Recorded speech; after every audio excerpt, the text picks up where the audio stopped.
श्वास परवास, पार्श्व करो मत दास को, उदासिता का दास। ना तो सुर सुख चाहता, शिव सुख की नाचा, तब तुति सरवर में सदा होवे मम अवगा। अरहंत भासियत्थम गणहर देवीं गंतियम सम्मम, प्रणमामि भक्ति जुत्तो सुदनान महोवहिं सिरसा। बोलिए मूलनायक चिंतामणि पारसनाथ भगवान की, परम उपकारी संत श्रोमणी आचार्य गुरुवर विद्याच सागर मामनि राज की, द्वादशान जिनवाणी माता की, श्रुत पंचमी महापर्व की, परम पूज्य मुनि श्री 108 दुर्लभ सागर जी महाराज की।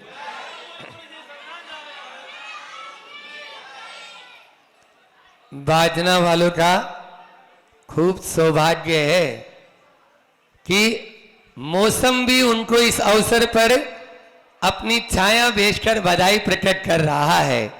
इतनी ग्रीष्म काल की ये जेठ की तपन, लेकिन इसमें भी मौसम बिल्कुल फुहार जैसा मौसम चल रहा है। और वह मंडलाचरण में आके बता रहा है कि आप लोग बहुत अच्छा काम करने जा रहे हो, हमारी भी उसमें अनुमोदना शामिल है। इस प्रकार से प्रकृति भी साथ देती है जब हमारे भाव, हमारे परिणाम शुद्ध और निर्मल होते हैं। आज पंचमी का यह पावन पर्व, वैसे तो महीने में 2 बार पंचमी आती है, आती कि नहीं आती? हर बार आती है, लेकिन उस पंचमी को श्रुत पंचमी नहीं कहा जाता। श्रुत पंचमी तो वर्ष में एक बार ही आती है, जिस दिन हमारे श्रुत का लिपिबद्ध रूप से हमारे सामने यह प्रकट हुआ है। आज श्रुत पंचमी के बारे में अपन अल्प समय में थोड़ा कुछ जानेंगे। यहाँ 4 सूत्र, हम षट खंडागम के जो मूल सूत्र है उसको आप छू नहीं सकते हो उन पुस्तकों को, तो उनमें से हम 4 सूत्र लेके आए ताकि आपको उन सूत्रों का अर्थ भी मालूम चल जाए। प्राकृत में है वो, प्राकृत में वो 4 सूत्र हैं, उनका अर्थ भी आपको पता लग जाए और उसके माध्यम से हमें श्रुत आज वर्तमान में जो हमारे पास में उपलब्ध है बहुत थोड़ा सा है। एक पहाड़ के सामने राई के बराबर बचा है। क्यों? क्योंकि भगवान महावीर स्वामी के बाद में कंठ परंपरा से यह श्रुत यानी सुनने के माध्यम से उन्होंने उनको दिया, उन्होंने उनको दिया, तो 3 केवली हुए। सबसे पहले गौतम स्वामी, फिर सुधर्मा स्वामी जिनको लोहाचार्य भी बोलते हैं, और फिर तीसरे हुए सुधर्मा आपके जम्बू स्वामी। इन 3 केवली का काल था 62 वर्ष, और उसके बाद में 100 साल में 5 श्रुत केवली हुए। उनमें विष्णु, नंदी मित्र, अपराजित, गोवर्धन और भद्रभाऊ। अंतिम श्रुत केवली कौन हुआ? भद्रभाऊ, जिनके काल में 12 साल का अकाल पड़ा था। याद है? अरे 12 महीने कोरोना हुआ, उसमें तो पसीना पसीना हो गया पूरी प्रकृति। बोलो 12 साल किसको बोलते हैं? महाकाल। कोरोना तो कुछ नहीं लगता उसके सामने, कुछ भी नहीं है। ये तो मीडिया के माध्यम से एक दूसरे के सामने इस तरह की प्रस्तुति कर दी जाती है। उस समय तो ऐसा अकाल पड़ा था कि पेट को चीरकर उसके अंदर से निकाल कर खा जाते थे। रात में निकलना हुआ। बोलो महादुष्काल। जिनके शिष्य हुए थे चंद्रगुप्त मौर्य, जो आप सीरियल देखते हो ना, चंद्रगुप्त, वही चाणक्य वाला चंद्रगुप्त। तो ये चंद्रगुप्त मौर्य उन्हीं के शिष्य थे, जैन थे वो, उन्हीं के शिष्य हुए। और उसके बाद में 11 विशाखाचार्य आदि और आचार्य हुए, जिनको 12 अंग और 14 में से केवल 10 पूर्व का ज्ञान रह गया। अब 4 पूर्व चले गए। 12 अंग में, मैं 11 अंग नहीं बोल रहा हूं, क्योंकि 12वां अंग में अगर 14 पूर्व लेते हैं, ध्यान रखना, बहुत सारे मुनि महाराज भी या माता जी भी या विद्वान भी 11 अंग और 14 पूर्व बोलते हैं, उसमें पूरा द्वादशांग नहीं आता। क्यों नहीं आएगा? क्योंकि जो दृष्टिवाद अंग है उसमें के उसके 5 वेद हैं, उसमें से आपने केवल पूर्वगत ले लिया, फिर 4 वेद तो रह ही गए ना, तो द्वादशांग पूरा नहीं होगा।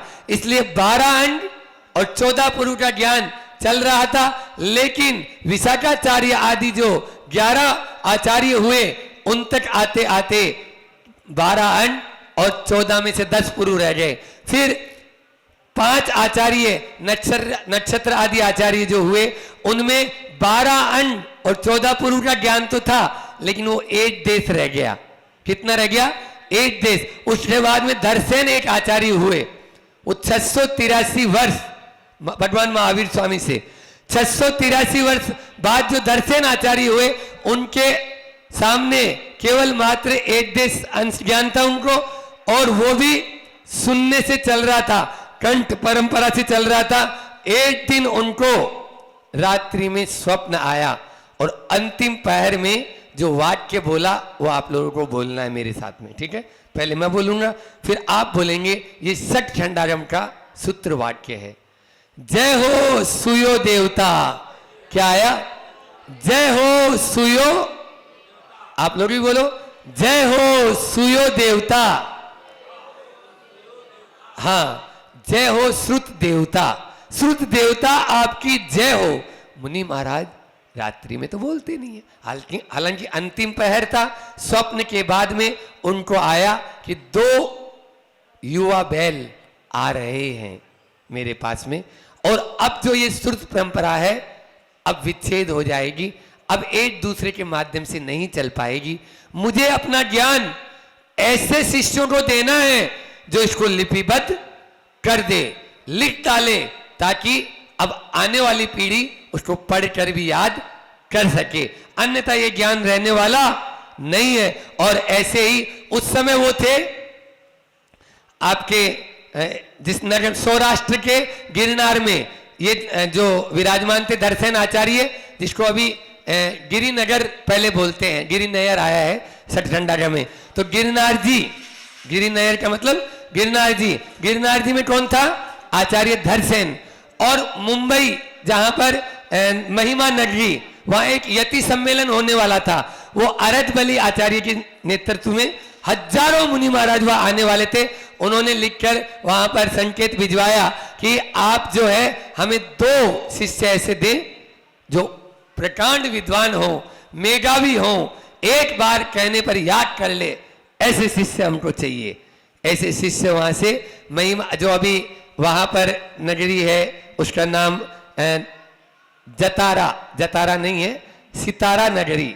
अभी जो वहां पर जिला सितारा है, मुंबई में जिला सितारा में महिमा नगरी नाम अभी भी है। तो कहां तो आपके गिरनार जी और कहां मुंबई, तो इस तरह से वहां सूचना भी जाई। वो 2 शिष्य आए, उन 2 शिष्य की परीक्षा हुई।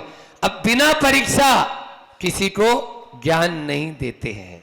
तो ये दूसरा सूत्र अपन बोलते हैं, 4 सूत्र बोलना है आपको। सूर्य परीक्षा हियेण निब्बुई कयेति। सूर्य परीक्षा हियेण निब्बुई कयेति, यानी श्रुत की परीक्षा के माध्यम से ही हृदय में सुख उत्पन्न हो सकता है।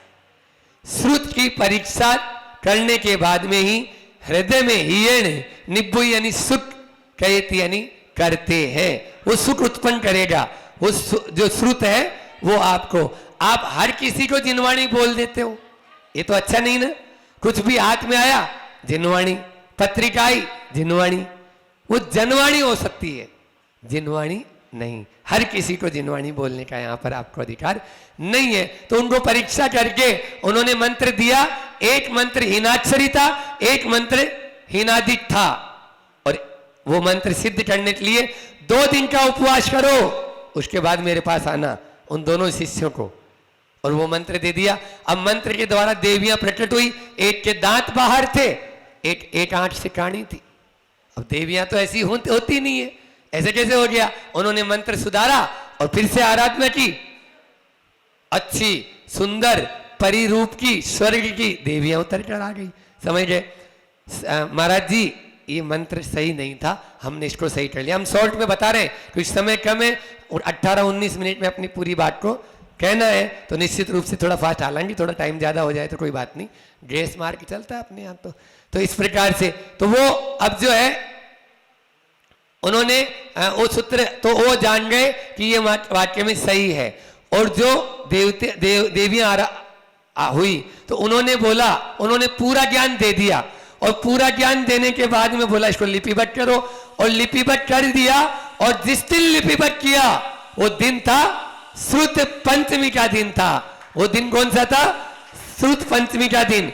इसलिए उस दिन देवों ने आकर आराधना की, भूतों ने आकर आराधना की। तो एक महाराज जी का नाम हो गया भूत बलि, और एक महाराज जी की दांतों की पंक्तियां ऊपर नीचे आगे पीछे थी, और इसको उन्होंने जब पूरा लिट डाला तो उनकी दांतों की पंक्तियां ठीक हो गई। तो उनका नामकरण हो गया आचार्य पुष्पदंत। आचार्य पुष्पदंत, आचार्य पुष्पदंत और आचार्य भूत बलि ने इस श्रुत को निबद्ध किया, जो 6 खंडों में 6 खंड आगम, यानी 6 खंड आगम, आगम के वो 6 खंड के नाम तो आपको बता ही दूं कम से कम। जीवकठंड, खुद्दाबंद, फिर बंद स्वामित्व, वेदना खंड, वर्णना खंड और महाबंद, ये 6 खंड हैं। 6 खंड के नाम याद रहेंगे। आप ये अच्छे से सुन लो। आज जो परीक्षा हो रही है आपकी ऑनलाइन, जिसमें 100 प्रश्न पूछेंगे, सब इसी में से पूछेंगे। महाराज इतनी देर पहले तो आपने बोला ही नहीं था, यही प्रश्न दिए हैं 100 प्रश्न उसमें से। इसलिए आप यदि अच्छे से सुनेंगे तो उत्तर दे भी पाएंगे, लेकिन अब तो पूरी कहानी हो चुकी है। अब क्या है, हमने बताया है 108 गुरुवाणी पर जो आप लोगों को देना है। तो यहां पर ये फिर से बता देता हूं, जीवकठंड, खुद्दाबंद, बंद स्वामित्व, वेदनाखंड, वर्णनाखंड और महाबंद। इसमें जो एक खंड पर अपने जो है 16 टीका लिखी है, धौला 16 भाग आचार्य वीरसेन महाराज जी ने, और 16 जय धौला, उसके भी 16 वॉल्यूम बड़े बड़े। आप लोग छोटी सी किताब देख के डर जाते हो, हाँ उसमें अच्छे बिल्कुल सूत्रात्मक है, उसकी टीकाएं लिखी। और ऐसे ही महाधौल भी हुई है। और एक और आचार्य हुई यतिवृषभ, उन्होंने 233 चूर्णी सूत्र के माध्यम, वो अलग है, उन्होंने 233 चूर्णी सूत्र के माध्यम से कसाई पाउडर की रचना की। इस प्रकार से ये द्रव्य श्रुत की बात हुई। और भाव श्रुत भी, जो हमारे भाव श्रुत भीतर है, वो अष्ट प्रवचन मात्रिका बराबर है। बंधुओं, इतना लंबा चौड़ा, आज हम श्रुत पंचमी की बात तो कर ही रहे, इतना लंबा चौड़ा ज्ञान हो, लेकिन उसके साथ में भाव श्रुत भी होना जरूरी है। आचार्य श्री जी बार बार बोलते हैं कि द्रव्य श्रुत की, भाव श्रुत की द्रव्य श्रुत के साथ व्याप्ति नहीं है। एक शिवभूति महाराज हुए, उनको नमोकार मंत्र भी याद नहीं होता था, और फिर भी उन्होंने मोक्ष को प्राप्त कर लिया। बोलो क्या कर लिया? क्यों कर लिया? क्योंकि उनका भाव श्रुत पक्का था। ये शरीर अलग है, आत्मा अलग है। तुष्मास भिन्नम, तुष्मास भिन्नम। तुष कहते हैं उड़द की दाल या मूंग की दाल के छिलके को, और मांस कहते हैं दाल को। दाल अलग है, छिलका अलग है। दाल अलग है, छिलका अलग है, बस शरीर अलग है, आत्मा अलग है। सारा सार श्रुत पंचमी का यही है। इसलिए अपन को इनका ध्यान रखना है। निश्चित रूप से अपन बहुत अपने क्षेयोपम को बढ़ा सकते हैं। बंधुओं, आज श्रुत पंचमी है। वर्तमान काल में हम कैसे महाराज जी श्रुत का, हम किस प्रकार से इस संस्कार को, संस्कृति का रक्षा कर सकते हैं, 4 बिंदु याद रख लेना। श्रुत के प्रति निष्ठा हो,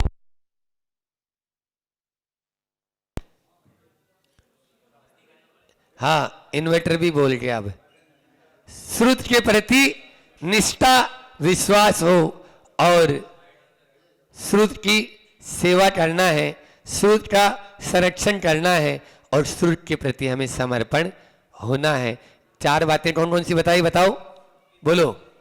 पहला तो बताया निष्ठा हो, उसकी सेवा होनी चाहिए, उसका संरक्षण होना चाहिए, और उसका समर्पण, उसके प्रति समर्पण होना चाहिए। कैसा समर्पण हो, एक उदाहरण के माध्यम से बता रहा हूं। चीनी यात्री हिवेन सांग, नाम सुना होगा। हिवेन सांग आया, भारत से बहुत सारे शास्त्र लेके जा रहा था। कुछ युवा लोग भी उसमें साथ में हो गए उनको पहुंचाने में। और वो जब जा रहा था तो उसने नाव में शास्त्र रख लिए, अपने विदेश ले जा रहा था शास्त्रों को, और सारे शास्त्र रख लिए उसने। सारे शास्त्र रखने के बाद में वह नाव, युवा लोग भी उसमें बैठे थे और नाव चली। बीच भंवर में जाने के बाद नाविक जो था वो बोलता है अब नाव डूब जाएगी, नाव में वजन इतना है तो इन शास्त्रों को आप लोग समुद्र में डाल दो, नहीं तो अपन सब डूब जाएंगे। इतना सुनना था, शास्त्र समुद्र में नहीं जाएंगे, हम लोग जा सकते हैं। और उन युवाओं ने अपना बलिदान दे दिया। आपको जितना शास्त्र का वेट है उतना वेट हमारा है। एक एक युवा छलांग लगाना समुद्र में शुरू कर दिया। ये था शास्त्र के प्रति समर्पण, ये थी शास्त्र के प्रति सेवा, ये थी शास्त्र के प्रति श्रद्धा, ये थी शास्त्र के प्रति भक्ति। ऐसी भक्ति और ऐसा समर्पण अपने में है? बोलो, इतना समर्पण होगा तब जाकर हम श्रुति की रक्षा कर सकते हैं, तब जाकर हम अपना क्षेयोपशम बढ़ा सकते हैं। क्षेयोपशम के बारे में भी आता है। रतनचंद मुत्तार, आप देखो आचार्य श्री जी जब कभी भी अपने पाटे पर बैठते हैं, कल परसों महाराज जी भी बता रहे थे ना, वो पहले सबसे जंगल से आएंगे, सबसे पहले नमस्कार कहेंगे। मैं जब कभी भी चौकी उठा के रखता था, क्योंकि हमें जंगल से आना ही था, उनका कमंडल रखते और रखने के बाद तुरंत उनके कमरे में पहले पांव पहुंचता और चौकी उठाकर उनके पाटे पर रखता। आचार्य श्री जी पिच्छी उठाकर नमोस्तु करते। ये है विनय। श्रुत की ऐसी विनय हमारे भीतर में है, पल प्रति पल उस श्रुत की विनय करते हैं। रतनचंद जी मुत्तार हुए हैं। किस प्रकार से क्षेयोपशम आप बढ़ा सकते हो श्रुत की विनय के माध्यम से। एक बार रतनचंद जी मुत्तार छोटे बच्चे थे, बड़े विद्वान तो बाद में बने, बहुत छोटे, 8-10 साल की उम्र होगी। कोई गणित का प्रश्न हल नहीं हो रहा था, गणितीय करुणा नियोग का विषय चल रहा था और मंदिर में स्वाध्याय हो रहा था। 8-10 लोग बुजुर्ग लोग बैठे थे, उनसे वो हल नहीं हो रहा था। और ये रतनचंद जी मुत्तार गए और वो ये दर्शन कर रहे थे, बाद में ऐसे ही स्वाध्याय सुनते थे। देखो कितना प्रभाव पड़ता है स्वाध्याय का। स्वाध्याय परम तप है। तो वो छिपकर सुन रहे थे, उनसे बहुत देर हो गई, हल नहीं हो रहा था। ये बच्चे थे कि दादाजी हम बताएं इसका उत्तर ऐसे हो सकता है। आजकल के बूढ़े होते तो वो बोलते वृद्ध लोग, अरे जुमा अभी पैदा हुआ और तुम हमें सिखाने आया, हम 80-80 साल के बूढ़े और तुम बताएगा 8 साल 10 साल का। लेकिन उन्होंने ऐसा नहीं बोला, हाँ बेटा बता दे तुम्हें आता है तो। उन्होंने वो प्रश्न का हल किया और सेम वैसा जहां अटके हुए थे वो सुलझ गए। और वो दादाजी लोग उसको दांतों तले उंगली दबा रहे, इतना सा बच्चा, और कैसे बता दिया। बोले बेटा तू रोज स्वाध्याय में आ जाए कर, आता तो है, हाँ मेरी भी इच्छा तो है। वो प्रतिदिन स्वाध्याय में बैठे और ऐसे प्रकांड विद्वान बने कि अच्छे अच्छे टक्कर लेते थे। रतनचंद जी मुत्तार ने बहुत बड़े साहित्य लिखे हैं। और उस समय जो शास्त्रार्थ होते थे, मतलब ब्राह्मणों के साथ में, हिंदुओं के साथ में खूब डिबेट होती थी। और ऐसी ऐसी डिबेट होती ओपन, मतलब महीना महीना तक चलती थी। वो अपनी तरफ से तर्क देते थे, अपनी तरफ से तर्क देते थे। और जब तर्क देते थे तो रतनचंद जी मुत्तार के सामने सब बैठ जाते थे।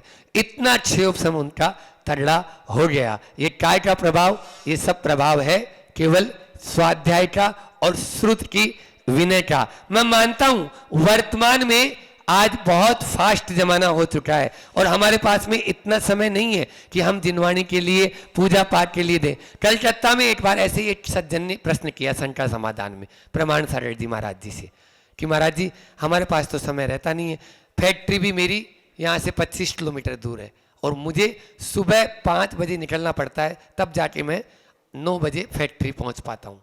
क्यों? क्योंकि इतना ट्रैफिक रहता ही है। शहरों में आप देखो, बंबई में पैदल पहले पहुंच जाएगा आदमी। अगर 3 किलोमीटर जाना हो तो पैदल चले जाना, हमारी राय मानो तो कभी भी जाओ तो। कलकत्ता में भी पैदल हजारों आदमी पैदल चलते हैं वहाँ। अच्छे बड़े बड़े सेठिया लोग पैदल चलते हैं, गाड़ी को किनारे रख देते। क्यों? क्योंकि जानते हैं ना कि मैं पहुंच ही नहीं पाऊंगा इतने ट्रैफिक में। तो महाराज जी ने जो जवाब दिया वो आज के आपके लिए बहुत अच्छा होगा और सभी श्रोताओं के लिए भी बहुत अच्छा रहेगा। क्योंकि वर्तमान में हमें जिस स्पीड में आप दौड़ रहे हो ना, गलत तरफ, गलत वे में जा रहे हो। मोबाइल का जमाना है। तो मैं तो ये कहता हूं, मेरा अपना ओपिनियन है, मैं किसी दूसरे के लिए नहीं बोल रहा हूं, कोई दूसरे महाराज जी का, कोई दूसरे आचार्य की बात नहीं बोल रहा हूं। मेरा अपना ओपिनियन है, जितनी गलत दिशा में जितनी तेजी से आप दौड़ रहे हो, उसी दिशा में मुझे दौड़कर आपको अपनी भाषा में समझाना होगा, आपकी अपनी भाषा में समझाना होगा। ठीक है, आपके पास में गाड़ी लेके जाते हो, हाँ, तो आप गाड़ी में डिम डिम डिमा डिम डिम डिम डिमा डिम लगा के चलते हो, 3 घंटा आप ट्रैफिक में फंसे हो, आप आचार्य श्री जी का प्रवचन लगा दो, आचार्य श्री जी का प्रवचन लगा दो, 3 घंटा का स्वाध्याय, शुद्ध स्वाध्याय हो गया, आप पूजा लगा दो, शुद्ध पूजा हो गई, बोलो हुई कि नहीं हुई? आप यदि आपको करना चाहिए, आप मॉर्निंग वॉक में जा रहे हो, आप मॉर्निंग वॉक में 1 घंटा जा रहे हो, ईयरफोन कान में फंसाओ, अपने यहां पर रखो, आप बोलिए 1 घंटा आपका शुद्ध प्रवचन सुनना हुआ नहीं हुआ? ये स्वाध्याय हो सकता है नहीं हो सकता? क्यों नहीं हो सकता है? आप अपने जीवन को इधर उधर की बातें मत करो। मैंने एक अभियान चलाया था, विद्यावाणी संकलन अभियान, क्योंकि मुझे बहुत पीड़ा हुई कि आचार्य श्री जी अभी हैं अपने सामने, उनकी आवाज सुन रहे हैं। एक दिन ऐसा आएगा कि आज उन दिनों को याद करो जब अपने पास में आचार्य श्री जी की वाणी नहीं होगी। और जो कैसेट होते थे, ऑडियो कैसेट, उनको कचरे में फेंक देते थे, तब मैंने उनको डिजिटलाइजेशन, डिजिटल जो होता है उस डिजिटलाइजेशन में लेके आया कि भैया उनका अपन पुनरुद्धार करें। उसमें 8-10 ब्रह्मचारी, पूना आदि के ब्रह्मचारी बहुत अच्छा सहयोग किए, और वो आज अपने पास 20,000 से अधिक प्रवचन आचार्य श्री जी के हैं। बोलो, पूरे जीवन भर नहीं सुन पाएंगे। अकेले सर्वार्थ सिद्धि की 400 से ऊपर क्लास है, 450 क्लास, 450 दिन की सर्वार्थ सिद्धि, 450 दिन की राजवार्तिक, सुन पाओगे?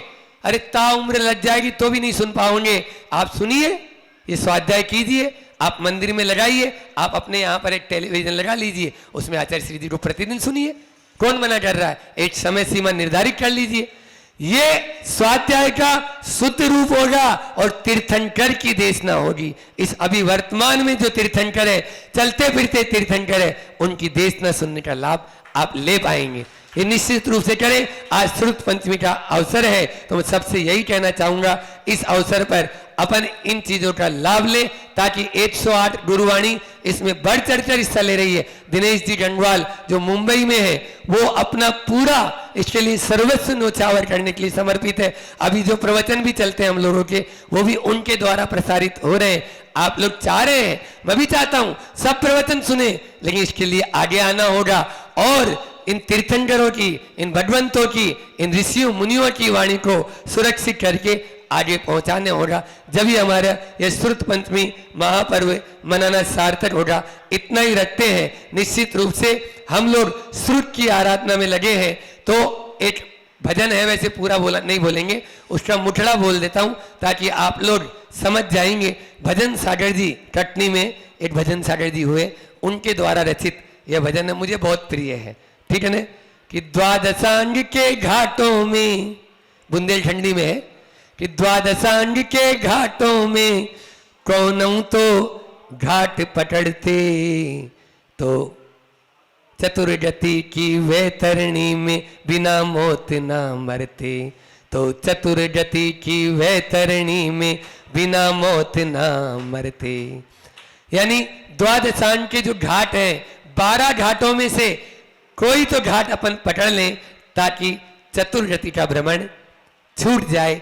आगम चक्षु साहु, साहु के लिए जब आगम को चक्षु कहा है, तो आप कौन? खेत की मूली है। इसलिए हम सब उसी द्वादशांग के माध्यम से अपने आप को आगे बढ़ा सकते हैं। कोटि शतम द्वादश्चैव कोट्यो लक्षाण त्रिदिकानि चैव पंचाच दष्टो च सहस्त्र संख्य में तच्युतम पंच पदम नमामि। इतने पद हैं द्वादशांग में, 112 करोड़ 83,58,005 पदों को हम सब बारंबार नमस्कार करते हैं, नमस्कार करते हैं। बोली द्वादशांग जिनवाणी माता की। आप सबकी ओर से और मैं अपनी ओर से परम पूज्य आचार्य गुरुवर विद्यासागर जी महामुनि राज की